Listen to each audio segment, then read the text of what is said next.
Hi, hello and welcome from wherever you join me today. Yes, it's me again, Jim Black from the Three Hats Stage Media channel, trying to bring entertaining content media to all the world's stages. This is a pause for thought edition where I review one of my favourite movies and see what messages I can take from it and how we could use those insights in today's busy lives. All the movies come from a book or screenplay, have a great cast and a fabulous soundtrack. As you can see from the lightbox just to my side, today's movie is no exception. It's Groundhog Day from 1993. It's Groundhog Day from 1993. Can you see what I did there? It comes from a story by Danny Rubin, and he's helped out on the screenplay by Harold Ramis. And he's done such things as Caddyshack, Ghostbusters, and National Lampoons. There's an all-star cast. You've got Bill Murray. He plays Phil Connors, and you'll know him from things such as Lost in Translation, City of Embers, Ghostbusters, and of course, Scrooged. What a great movie that is. There's Andie MacDowell. She plays Rita, and you'll know her from Hudson Hawk, 4 Weddings and a Funeral, and of course, St Elmo's Fire. A movie review for another day. There's Chris Elliott. He plays Larry, and you might remember him from Everybody Loves Raymond, Eagle Heart, and How I Met Your Mother. Then there's Brian Doyle Murphy. He plays Buster, and you might remember his voice because he's in SpongeBob SquarePants. He plays the Flying Dutchman. So I ask, is it right? Are we living the same day over and over again? And if we are we getting better at it each time? Let's get into this review and find out. Have you ever felt that you live the same day more than once? I mean, that's just routine, isn't it? You get up at the same time, you go to work at the same time, you do all the same things throughout the day at the same time. So it can seem like it's a day that's just being repeated. It's what we do with those days, the repeated days. Do we get better at them as we go along? Or do we just keep going the same old, same old? We follow Phil Connors and his journey of living the same day over and over again.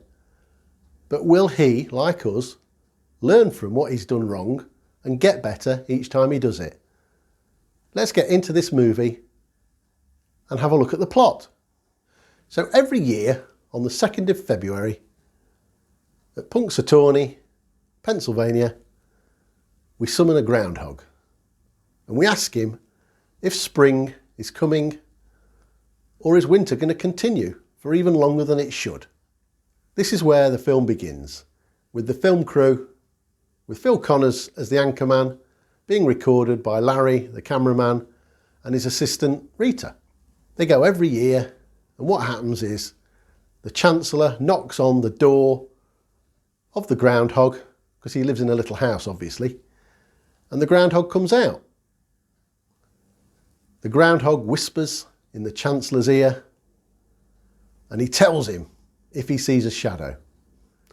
If a shadow is seen, we know that winter is here to stay for at least another 6 weeks. And we can't get ready for spring until then. Phil Connors does a piece to camera, a quirky little piece, because it's one of those heartwarming stories that everybody likes. It's recorded, it's in the can as they say, and then they're going to take it back to the news studio to put it out on air. However, on this occasion, there's a big snowstorm, so they're all going to be trapped for the night where the groundhog lives.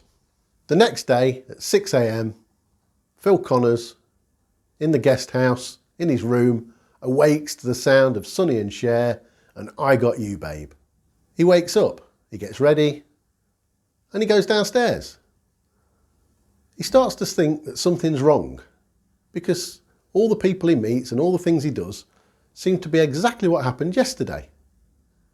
Are you going to see the groundhog? He's coming out today to tell us if spring is coming or winter's going to continue.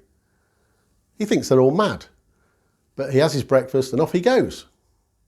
And sure enough, back at the groundhog's house, all the crowd are there in exactly the same places, with Larry and Rita waiting to record Phil. Phil goes along with it because he can't quite work out what's happening.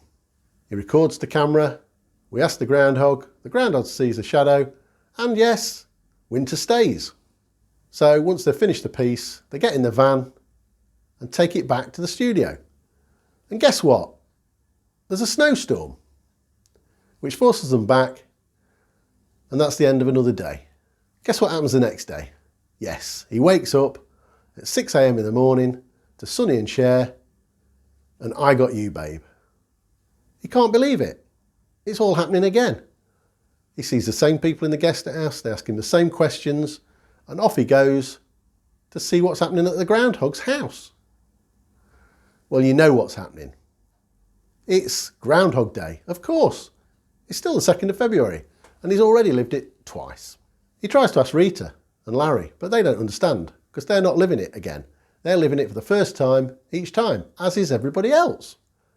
What we see next is the same again and again. And Phil starts to go madder and madder and lose his train of thought and starts to think there's no point to anything because he just can't get out of this day. He goes around the town, seeing the same people who are asking him the same questions. He even steps in the same puddle over and over again, even though you'd think he'd learn if he did it the day before. What we see is a really bad Phil. He's upset, he's disturbed, and he really thinks that things aren't going well for him. Because how can nobody else see this? They must all be living the same day over and over again, surely. There's lots of great scenes with conversations with different people, and there's lots of great scenes where he's taking a light-hearted look at the way things are. He robs a bank truck to get some money. He buys a flash car. He dresses up in cowboy outfit because that's what he's always wanted to do. He gets drunk one night and gets chased by the police. And it's really getting to him and he's disturbed. He smashes the radio, hoping that the next day it'll be smashed. But it's not. It's the same radio, 6 o'clock in the morning, Sonny and Cher, I Got You, Babe. He'll break a pencil. He'll do many, many things to try and fix it so that the next day when he wakes up, something has changed and Groundhog Day has finished. After a bit, he tries many things to end it because it doesn't really matter. He can actually kill himself and wake up the next day and nothing's happened. What's it trying to tell him? This is the question. Things are bad and he knows he can't get out of it, and suddenly he realises from some of the things he sees it might be better to try and change things. So he starts to learn things as he's going along. And as each day finishes and the new day starts, well, the same day starts, he knows when to catch the boy falling out the tree. He knows when the man's choking, so he can stop it. He knows things that are happening in the restaurant where he goes, the conversations that they're having. And he's able to tell them things to hopefully change their minds. The one thing he really wants to do is Rita. He wants her to fall for him. So he begins to learn lots of things about her. And he does that by making mistakes. But it doesn't matter because the day's going to begin again exactly the same the next day, and then he won't make the mistake. And eventually, yes, are you following me? He will actually get the better of Rita and be able to be everything that she wants him to be. But this can't possibly work because it's one-sided. You can't just do things like that magically and hope that the other person will fall for you. Because if you remember what I said, they, all the others that is, are still living that day as though it's the first.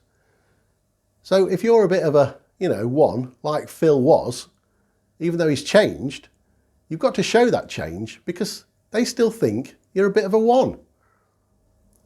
Have you ever been in that position? You get up the next day and hope everything's changed. I mean, many of us do. Don't forget that. And we all think we can start again and everything will just be right. Obviously, the film is going to move to an ending. And will Groundhog Day continue? It can only change for Phil Connors if Phil Connors changes himself for the right reasons and not the wrong reasons. So as the spoiler alarms start to go off and the film begins to conclude, because he's lived this day over and over again and it will get a bit boring, like a Groundhog Day, if I keep telling you about it.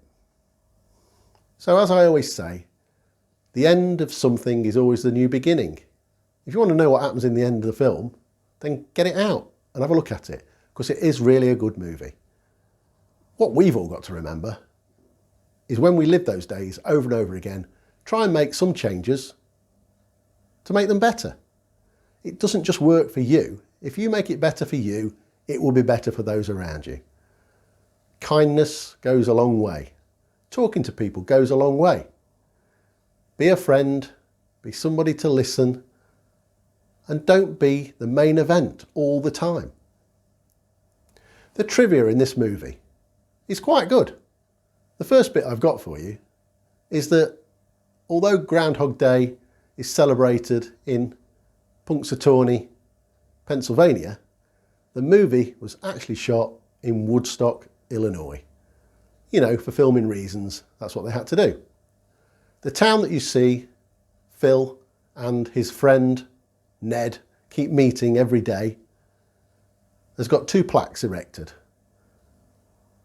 One of them says Ned's Corner, and the other plaque says Bill Murray stepped here. Did you know the movie depicts 38 days either in full or partially? Groundhog Days, that is.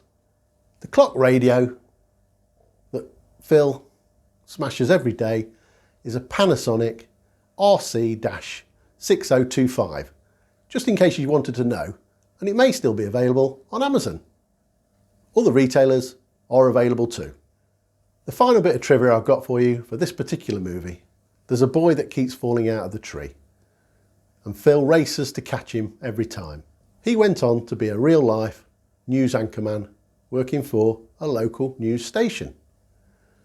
If you look in the hospital scene when Phil takes the old man in, you'll see the boy in the back with a broken leg. Obviously Phil didn't catch him every single time. There's quite a few great songs in this movie. One of them from Nat King Cole, Almost Like Being in Love. Then of course you've got Sonny and Cher with I Got You Babe. And the main song that plays in the movie is Ray Charles and You Don't Know Me, which is all about Phil Connors not knowing Rita, or vice versa. I hope you've enjoyed this review, and if you want to know where my thoughts and inspirations come from, please click on the links in the bio below and they'll take you for a closer look. If you'd like to subscribe to our channel, then please do so by striking the button, and if you want to know when the next one comes out, strike that bell. Comments are always welcome. Leave them below and I'll do my best to get back to you as and when I can. I've been Jim Black for the Three Hats Stage Media channel for this edition of Pause for Thought. See you again soon.